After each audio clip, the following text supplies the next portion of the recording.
வணக்கம். டாக்டர் கார்த்திகேயன். இப்போ நீங்கள் பார்த்துட்ருக்கக்கூடிய ஒரு தாது பொருள், இதன் பெயர் சிலாசத்து.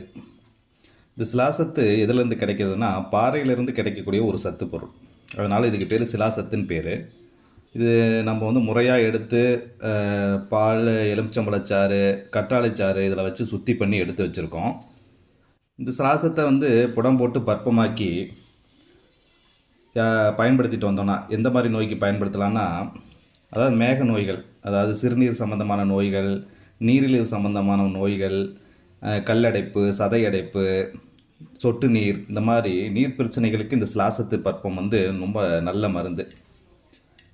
இது மாத்திரையாகவும் கிடைக்குது. சிலாசத்து பற்ப மாத்திரைன்னும் நமக்கு சித்தா மெடிக்கலில் கிடைக்கும். அது மாதிரி நீர் பிரச்சனைகள், நீரிழிவு பிரச்சனைகள், சுண்ணாம்பு சத்து உடம்புல குறைபாடு உள்ளவங்க, அவங்கெல்லாம் இந்த மாதிரி சிலாசத்து சேர்ந்த மருந்தை சித்த மருத்துவரின் ஆலோசனைப்படி எடுத்துகிட்டு வந்தீங்கன்னா ஒரு நல்ல பலனை கொடுக்கும்.